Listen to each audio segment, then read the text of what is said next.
Assalamualaikum warahmatullahi wabarakatuh. Perkenalkan, nama saya Yonda Putra, nomor IP 2011 033003.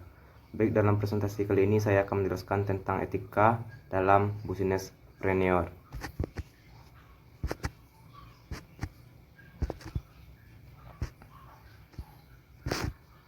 Untuk dalam businesspreneur, etika dalam businesspreneur yaitu ada organisasi, kemudian manajemennya, kemudian untuk yang lingkaran warna oranye yaitu kepemimpinan, decision making,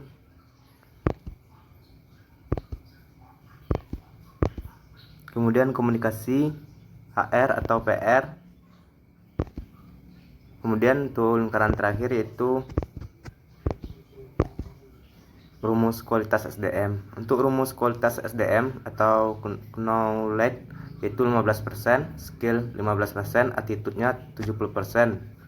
Kemudian dalam knowledge, skill, attitude itu sama dengan 15 sama dengan X, 15 kali 0 sama dengan 0, kemudian 10 dikali 5 dikali 5 sama dengan 250, 15 kali 15 kali 1 sama dengan 225. Untuk pengertian dan tujuan, yang pertama itu asal kata etika yang berarti kebiasaan. Kita mengenal juga kata moral atau moralitas, bahasa Latin mos artinya kebiasaan. Etika diartikan sebagai kebiasaan, adat istiadat. Keduanya sama-sama berbagai sistem nilai tentang bagaimana orang atau manusia harus hidup sesuai dengan kebiasaan adat istiadat.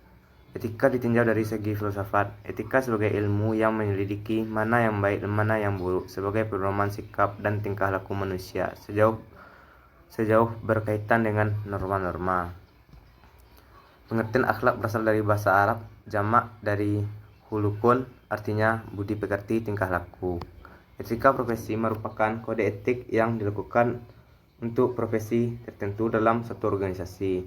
Kemudian, profesi adalah suatu moral community atau masyarakat moral yang memiliki cita-cita dan nilai bersama. Karena itu, mereka mempunyai tanggung jawab khusus melalui kode etik. Kepercayaan masyarakat akan suatu profesi dapat diperkuat. Yang kedua yaitu beberapa pengertian etika. Etika merupakan dasar moral, yaitu nilai-nilai tentang apa yang baik dan apa yang buruk. Kemudian sebagai pedoman perilaku, sikap atau tindakan yang diterima dan diakui sehubungan dengan kegiatan manusia atau kelompok tertentu, merupakan persoalan pendidikan. Kemudian etika dipandang sebagai ilmu tentang berperilaku, mencakup aturan dasar yang dianut dalam hidup dan kehidupan. Menurut Kamus Besar Indonesia, etika adalah ilmu tentang apa yang baik dan apa yang buruk, kemudian tentang hak dan kewajiban moral atau akhlak, kemudian mengenai benar dan salah yang dianut oleh suatu golongan atau masyarakat umum.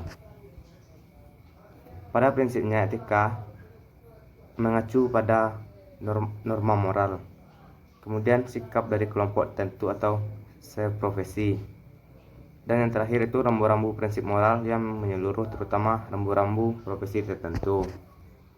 Untuk yang ketiga, tujuan etika. Untuk tujuan etika yaitu mempelajari perilaku baik moral maupun immoral dengan tujuan membuat pertimbangan yang cukup beralasan dan akhirnya sampai pada rekomendasi memadai.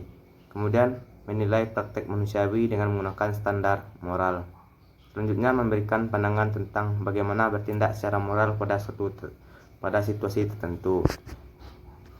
Untuk pengertian bisnis, bisnis adalah keseluruhan kegiatan usaha yang dijalankan oleh orang atau badan secara teratur dan terus-menerus, yaitu berupa kegiatan mengadakan barang-barang atau jasa maupun fasilitas untuk diperjualbelikan.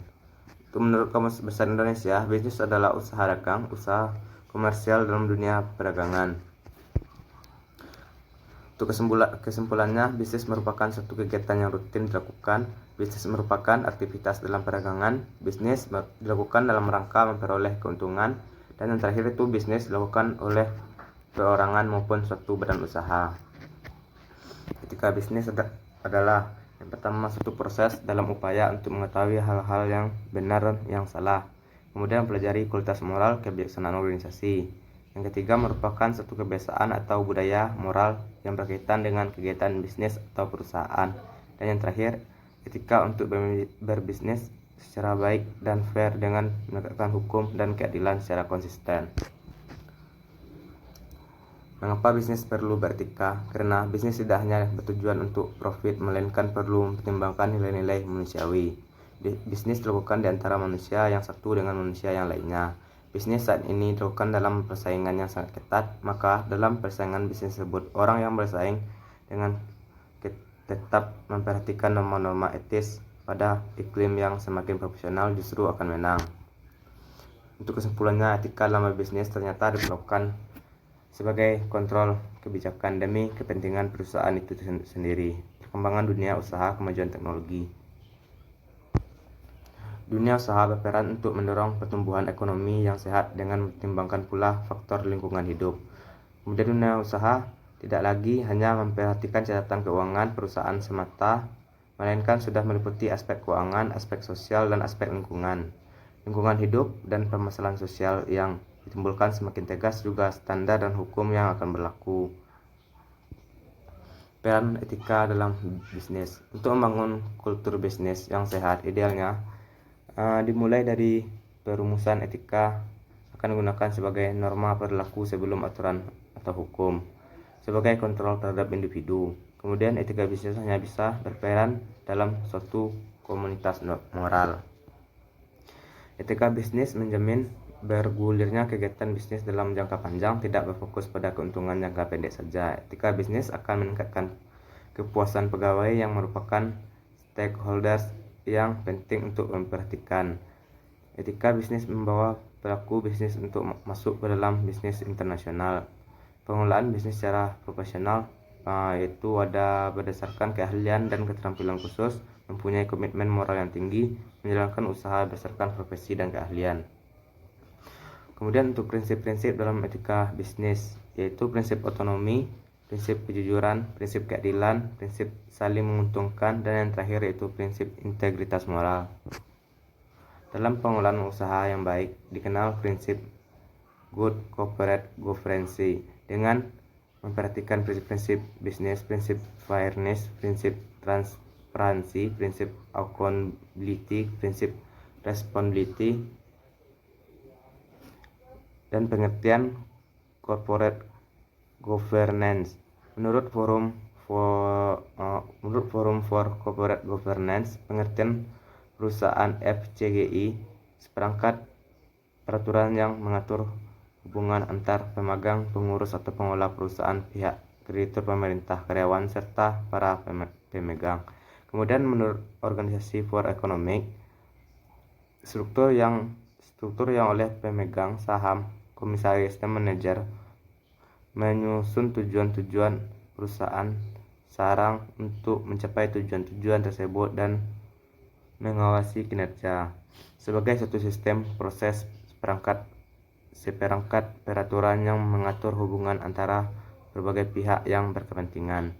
Dalam arti sempit, hubungan antara pemegang saham, dewan komisaris, dan dewan direksi demi tercapainya tujuan organisasi. Untuk prinsip-prinsip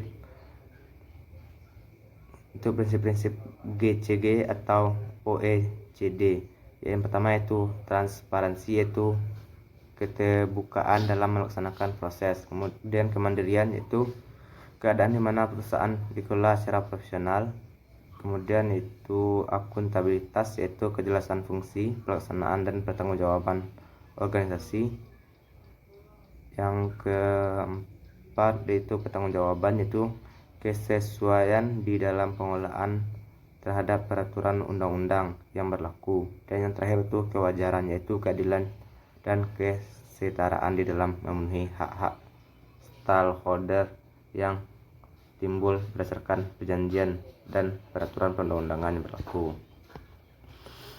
Prinsip etika pada umumnya melihat juga bagaimana budaya yang ada di sekitar atau lingkungan turut mewarisi budaya perusahaan, seperti halnya pada bangsa-bangsa Jepang dengan budaya Bushido, bisnis yang bermula berasal dari teamwork keluarga yang terus melekat kepada budaya perusahaan. Semangat Bushido dilandasi kejujuran, keberanian, keadilan, kesetiaan, kedermawanan, dan pengendalian diri. Masalah yang sering terjadi dalam kegiatan berbisnis, misalnya bidang periklanan yang dilihat dari perspektif etika bisnis, kemudian yaitu pelanggaran terhadap hak cipta, merek, paten, dan desain industri, rahasia dagang, dan sebagainya, menjalin usaha yang ilegal, persaingan tidak sehat, membangun bisnis untuk usaha besar, untuk memperbesar keuntungan sehingga menurunkan kualitas produksinya, bisnis yang hanya memfokuskan pada bagian efisiensi. Kemudian untuk permasalahan yang sering dihadapi dalam menegakkan hukum dan etika yang memang menjadi pusat permasalahan, serta perlunya reformasi moral melalui pemberdayaan hukum dan upaya-upaya yang dilaksanakan di bidang hukum, antara lain pemberian atau penegakan sanksi, pelindungan di bidang hak atas kekayaan intelektual seperti hak cipta, hak paten, merek, perlindungan rahasia dagang, desain industri, perlindungan hukum bagi tenaga kerja di bidang hukum ketenagakerjaan, perlindungan konsumen, dan persaingan usaha tidak sehat, dan sebagainya. Baik, mungkin sekian untuk masalah yang sering terjadi dalam kegiatan berbisnis.